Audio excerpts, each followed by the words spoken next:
அஸ்ஸலாமு அலைக்கும் வரஹ்மத்துல்லாஹி வபரகாத்துஹு. எல்லாரும் எப்படி இருக்கீங்க? அல்ஹம்துலில்லாஹ் நான் ரொம்ப நல்லா இருக்கேன். இன்னைக்கு பார்த்தீங்கன்னா புதன்கிழமை. ஐயையோ! ஒரே தெரியா ஸ்கூல் லீவ் விடவும் என்ன கிழமைன்னு கூட மறந்து போச்சு. இன்னைக்கு நம்ம வீட்ல என்ன லஞ்சுன்னு சொல்லிட்டு குட்டியா ஒரு பார்க்கலாமா? இன்னைக்கு வந்துட்டு ஜீரா ரைஸ் செய்யறதுக்காக ஃபர்ஸ்ட் வந்துட்டு பாஸ்மதி ரைஸை ஊற வச்சுட்டு இங்கிட்டு சிக்கன் 65யும் எப்பயும் போல் பெரட்டி வச்சாச்சு. இது கொஞ்சம் நேரம் ஊறி வரட்டும்.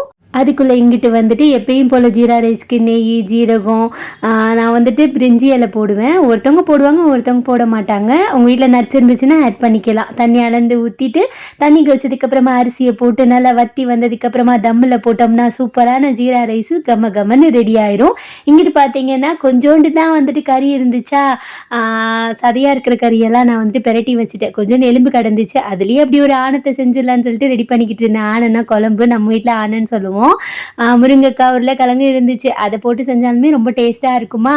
அதையும் கட் பண்ணி போட்டுட்டு எப்பயும் நம்ம அம்மா மசாலா இருக்குல்ல, அதை போட்டு சூப்பராக ஒரு கிரேவியும் ரெடி பண்ணியாச்சு. ஜீரா ரைஸ்க்கும் இந்த கிரேவிக்கும் சிக்கன் பக்கோடாக்கும் சூப்பராக இருந்துச்சு.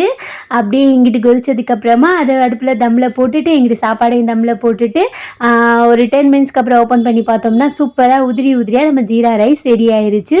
இங்கிட்டும் உருளைக்கிழங்கு முருங்கைக்காய் சிக்கன் போட்டு செஞ்சுருந்தோம்ல, அந்த குழம்பும் சூப்பராக ரெடி ஆயிடுச்சு.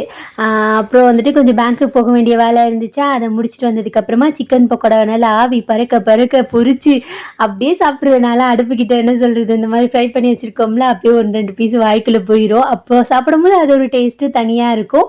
மத்தியானம் லஞ்ச் எல்லாம் முடிச்சதுக்கப்புறமா ரொம்ப நேரம் அந்த க்ளவுடி கேக் சொல்கிறாங்கல்ல, க்ளவுட் கேக்கா ஏதோ ஒன்று, அது செய்யணும்னு ஆசையாக இருந்துச்சு. சரி இன்னைக்கு ட்ரை பண்ணி பார்ப்போமேன்னு சொல்லிட்டு ட்ரை பண்ணி பார்த்தேன். எப்படி வந்துச்சுன்னு சொல்லிட்டு பாருங்கள். அவங்க பண்ண மாதிரியே தான் ட்ரை பண்ணேன். கொஞ்சம் நல்லா தான் வந்துச்சு. ஏன்னா முட்டையோட அளவு தான் கொஞ்சம் கம்மியாக போட்டுட்டு, ஏன்னா குட்டியான கேக் தான் எனக்கு கிடச்சிச்சு. அஃபீனாமாவுக்கு ரொம்ப பிடிச்சிருந்துச்சு. அது பிக்கும் போது அவ்வளோ சாஃப்டாக என்ன சொல்கிறது, ஒரு மாதிரி பஞ்சு மாதிரி இருந்துச்சு. உங்களுக்கு பார்க்கும் போதே தெரியுதான்னு எனக்கு தெரியலை. அது ரெசிபி நான் சீக்கிரமாக அப்லோட் பண்ணுறேன். யாருக்காவது வேணும்னா கண்டிப்பாக ட்ரை பண்ணி பாருங்கள். டேஸ்ட்டு வந்துட்டு என்ன சொல்கிறது, நல்லா சாஃப்டான பஞ்சு மிட்டாய் இருக்கும்ல, அந்த மாதிரி தான் இருந்துச்சு. இந்த வீடியோ உங்களுக்குலாம் பிடிச்சிருந்துச்சுன்னா மறக்காமல் லைக் பண்ணுங்கள், ஷேர் பண்ணுங்கள், கமெண்ட் பண்ணுங்கள். நெக்ஸ்ட் வீடியோவில் மீட் பண்ணலாம். அஸ்ஸலாமு அலைக்கும்.